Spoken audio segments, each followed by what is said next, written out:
함께 신앙 고백하겠습니다. 전능하사 천지를 만드신 하나님 아버지를 내가 믿사오며 그 외아들 우리 주 예수 그리스도를 믿사오니 이는 성령으로 잉태하사 동정녀 마리아에게 나시고 본디오 빌라도에게 고난을 받으사 십자가에 못 박혀 죽으시고 장사한 지 사흘 만에 죽은 자 가운데서 다시 살아나시며 하늘에 오르사 전능하신 하나님 우편에 앉아 계시다가 저리로서 산자와 죽은 자를 심판하러 오시리라. 성령을 믿사오며 거룩한 공회와 성도가 서로 교통하는 것과 죄를 사하여 주시는 것과 몸이 다시 사는 것과 영원히 사는 것을 믿사옵나이다. 아멘. 찬송 453장 예수 더 알기 원하네 찬양하겠습니다. 찬송 453장입니다. 예수 더 알기 원하네 크고도 넓은 은혜와 대속해 주신 사랑을 간절히 알기 원하네 내 평생의 소원 내 평생의 소원 대속해 주신 사랑을 간절히 알기 원하네 성령이 스승 되셔서 진리를 가르치시고 거룩한 뜻을 깨달아 예수를 알게 하소서 내 평생의 소원 내 평생의 소원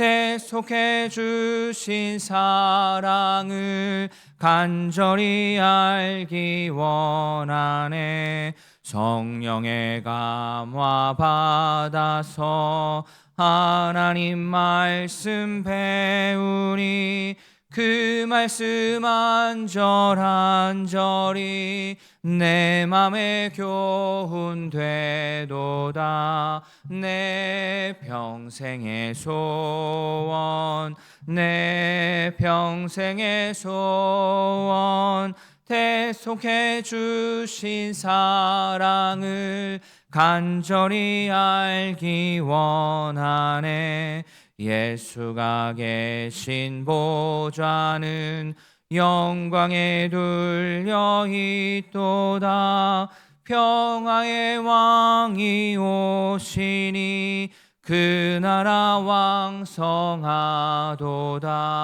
내 평생의 소원 내 평생의 소원 대속해 주신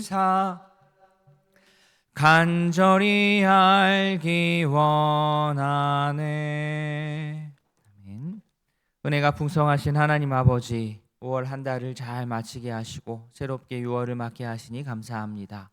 이번 6월은 고린도전서 말씀을 함께 묵상하려고 합니다.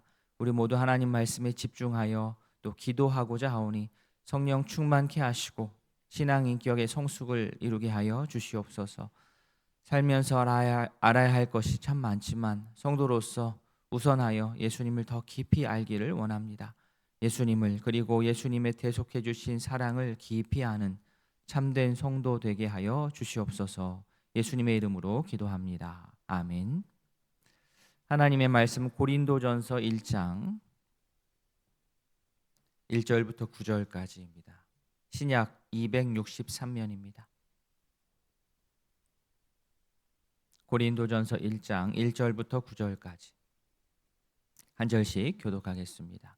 하나님의 뜻을 따라 그리스도 예수의 사도로 부르심을 받은 바울과 형제 소스데네는 하나님의 교회 곧 그리스도 예수 안에서 거룩하여지고 성도라 부르심을 받은 자들과 또 각처에서 우리의 주 곧 그들과 우리의 주 되신 예수 그리스도의 이름을 부르는 모든 자들에게 하나님 우리 아버지와 주 예수 그리스도로부터 은혜와 평강이 있기를 원하노라.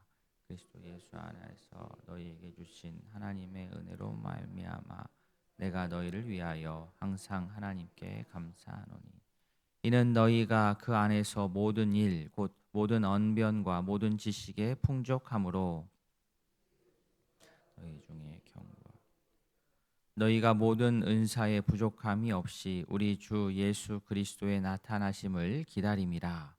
그래서 너희를 경할 것이 없는 자로 끝까지 경고하게.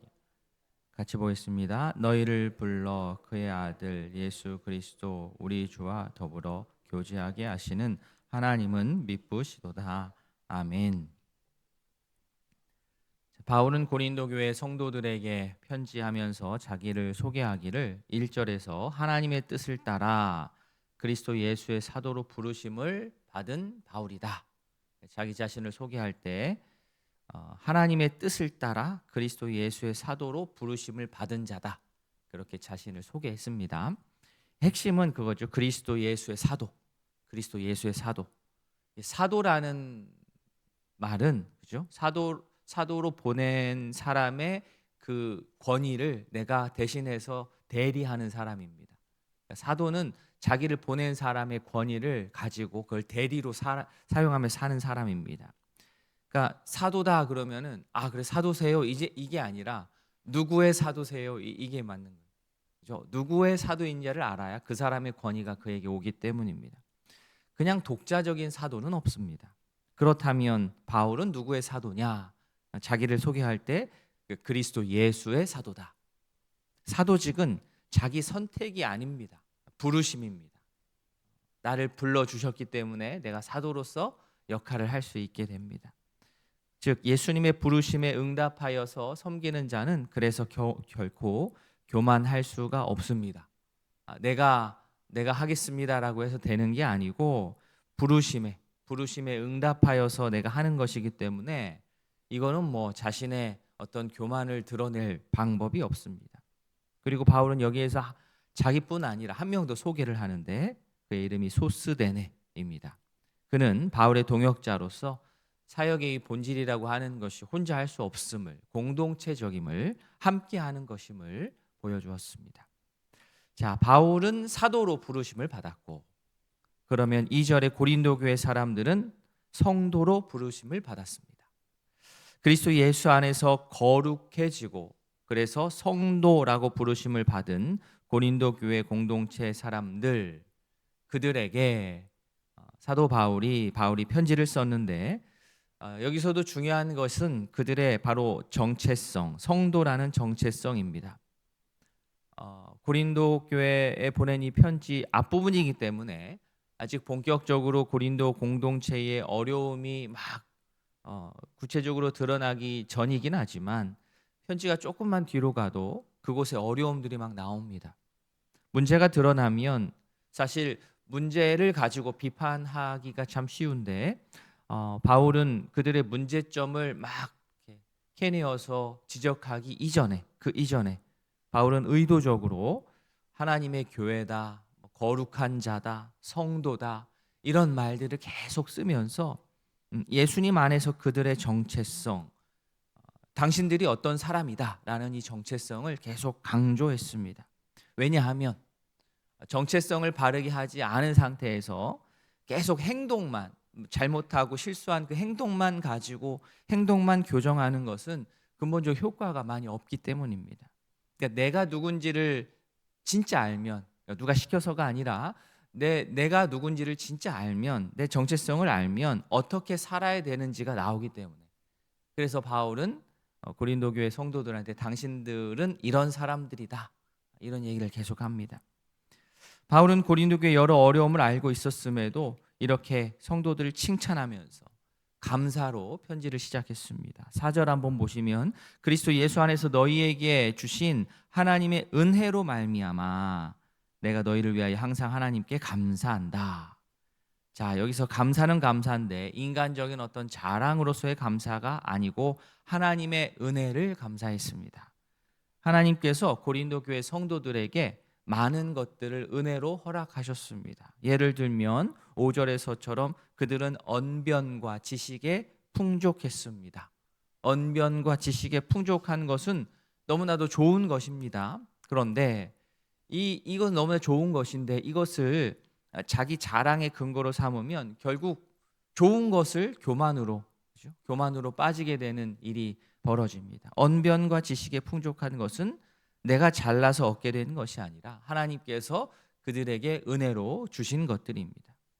즉 고린도 교회는 은사가 부족한 것이 아니고 그 은사가, 은혜의 선물이 나한테 어떻게 왔고 그 은혜의 선물이 왜 나에게 있는지, 이 은사의 목적을 모르는 무지의 문제가 그들에게 있었습니다. 그러니까 은사를 하나님께서 나에게 전적으로 주셨다라는 그런 생각이나 믿음이 없기 때문에 교만하고 또 감사가 없어지는 쪽으로 갑니다. 은사의 양 적다고 할 수 없습니다. 은사의 양이 많았습니다. 그런데 은혜는 잊었습니다.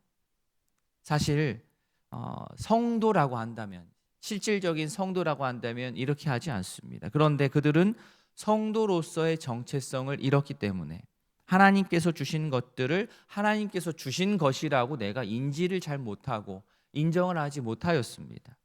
성도는 즉 자신의 풍성함을 자랑하는 자가 아니요, 그 풍성함을 주신 그리스도를 바라보면서 하나님께 영광을 돌리는 자입니다.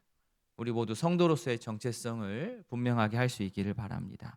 하나님께서 우리에게도 마찬가지입니다. 많은 은사를 주셨습니다. 내가 뭐 인정하든 안 하든 하나님께서 우리 모두에게 참 많은 은사를 주셨습니다. 은사가 없어서가 문제 생기지 않습니다. 그 은사를 주신 분의 뜻에 맞게 제대로 사용하지 못하는 것이 문제입니다. 은사, 하나님의 은혜로운 선물은 결코 내 자신을 드러내기 위한 목적이 아닙니다. 그 풍요로운 은사로 은사를 주신 하나님의 목적에 따라서 하나님께 영광을 돌리는 우리 모든 성도님들 또 제가 될 수 있기를 진심으로 소원합니다. 아멘. 하나님께서 고린도 교회 온갖 허물에도 불구하고 그들을 하나님의 백성으로 끝까지 붙들어 주실 것이다, 이 얘기가 있는데 6절 말씀 보시면 그리스도의 증거가 너희 중에 견고하게 되어, 또 8절 뒷부분에 끝까지 견고하게 하시리라. 저는 이 견고라는 단어를 참 좋아합니다. 견고하게 한다는 것은 튼튼하게 하고 자리를 잘 잡아서 딱 세우는 겁니다. 상상을 하면 너무 듬직해요. 고린도 교회는 흔들릴 수 있습니다만 하나님은 흔들리지 않으십니다.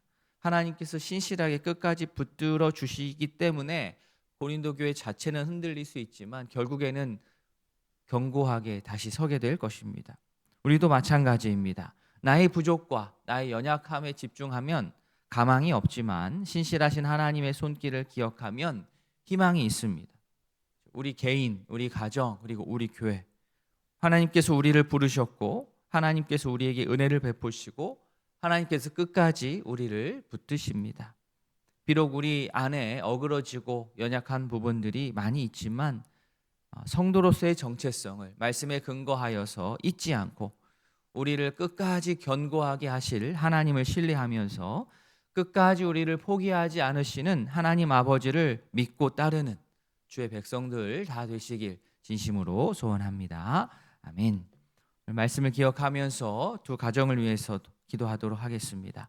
우리 김동곤 집사님 가정, 온전히 하나님 말씀에 순종하고 의지하며 살아갈 수 있도록 기도해 주시기 바랍니다. 최우수 집사님 가정, 성령 충만, 자녀들에게 신앙이 전수될 수 있도록 믿음의 교제를 통해 신앙이 성장할 수 있도록 기억하시고 기도해 주시기 바랍니다. 우리 환우들의 건강 회복과 또 속해 있는 목장 식구들, 또 교회를 위해서, 나라를 위해서, 또 개인의 기도 제목으로 이 새벽 아뢰도록 하겠습니다. 다 함께 기도하시겠습니다. 하나님 아버지, 오늘 말씀을 기억하며 주 앞에 나아갑니다. 고린도 교회 성도들에게 하나님의 부르심을 받은 사도로서